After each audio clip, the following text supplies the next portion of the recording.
पश्चिमी उत्तर प्रदेश में पहले 2 चरण की अगर हम बात करें, किसान तय करेगा किसकी बनती है सरकार या हिंदू मुसलमान होने वाला है, या इनमें से कुछ भी नहीं होगा? दरअसल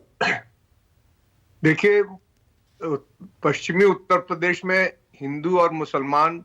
दोनों बड़ी बड़ी संख्या में रहते हैं और दोनों ही काफी जमाने से एक साझा संस्कृति की उनकी विरासत रही और रहे भी हैं। मैं ये भी कहूंगा कि अपवाद स्वरूप कभी कभी जरूर टकराव पैदा हुआ, और इसी पश्चिमी उत्तर प्रदेश में जहां इतनी बड़ी संख्या में हिंदू और मुसलमान रहते हैं, सन 47 में आपने देखा होगा बहुत सारे लोग गए और मुसलमानों का बहुत बड़ा हिस्सा पश्चिमी उत्तर प्रदेश के अंदर है, वो वहीं रहा। उन्होंने अपना वतन माना इसको, और हिंदुओं ने और उन्होंने मिलके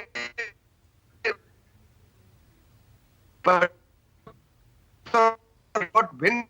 जैसे गन्ना किसान हैं उसमें हिंदू भी हैं मुसलमान भी हैं, अन्य जगहों पर ज्यादातर बुनकर हैं या अन्य पेशों में लोग हैं, पर यहाँ पर दोनों हैं एक साथ।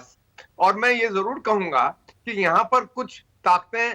और वो हर तरफ हैं, जहां आपको मुझे बताने की जरूरत नहीं है, आप सब चीज जानते हैं। और यहाँ पे बड़े बड़े अन्य पुराने लोग हैं और उसी इलाके के लोग हैं, उनके साथ काम करने वाले हमारे मित्र और बड़े भाई त्यागी जी भी हैं, और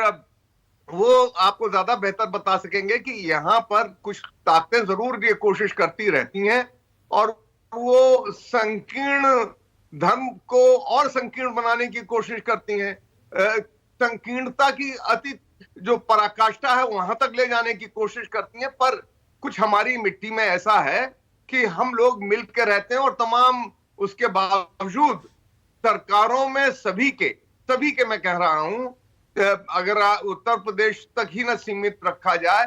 तो ये धर्म के टकराव होते रहे हैं, और धर्म के टकराव पे बहुत बड़े बड़े टकराव हुए हैं। कोई कह दे कि हम अछूते रहे हैं, मैं ये जरूर कहना चाहूंगा कि बहुजन समाज पार्टी की मुख्यमंत्री 4 बार बहन मायावती जी रही। आप किसी से यहाँ पर जितने भी प्रवक्ता हैं या विश्लेषक हैं उनसे भी पूछ सकते हैं, उन दौरों में कभी भी हिंदू और मुसलमान का टकराव नहीं हुआ है, और वहां पर दोनों लोग सामूहिक तौर पर, हमारी सरकारें सबके साथ रहीं, सबके साथ मिलके भी बनी, पर हमने कभी टकराव नहीं होने दिया। और नहीं, पश्चिमी उत्तर प्रदेश एक ऐसा इलाका भी है जहां आप समाजवादी से ज्यादा मजबूत रहे हैं। पिछली दफा भी चाहे आप 2 सीटें आपके खाते में, 2 समाजवादी के खाते में गई, 58 में से 53 तो बीजेपी जीत ले गई थी, लेकिन दूसरे नंबर पर बसपा थी 30 जगहों पर। तो आपको लगता है कि वो जो एक भाईचारा इस इलाके की खासियत थी वो बरकरार हो पाएगा? मेरा सवाल बिल्कुल हमने केवल उस समय ही नहीं, मैं ये भी कहूंगा कि 2019 के चुनाव में भी देखिए तो हमारे हिंदू सांसद जीते और मुसलमान भी कई सांसद जीते इस इलाके से। मैं कहना ये चाहता हूं कि हमको और समाजवादी पार्टी को भी लगभग 20% वोट मिला था। इस बार अभी तो जो चुनाव की मशीन है उसमें बंद होगा, 10 तारीख को पता चलेगा कौन किसके साथ है। पर मैं ये जरूर कहूंगा कि किसान उत्तर प्रदेश में, पश्चिमी उत्तर प्रदेश का हो चाहे पूरब का हो, चाहे वो गन्ना किसान हो, क्योंकि पूरब में गोरखपुर, देवरिया, आजमगढ़, यहाँ पर कम गन्ना किसान नहीं रहते हैं, जितने यहाँ रहते हैं लगभग उससे थोड़े कम ज्यादा वहां पे भी रहते हैं इन जिलों में।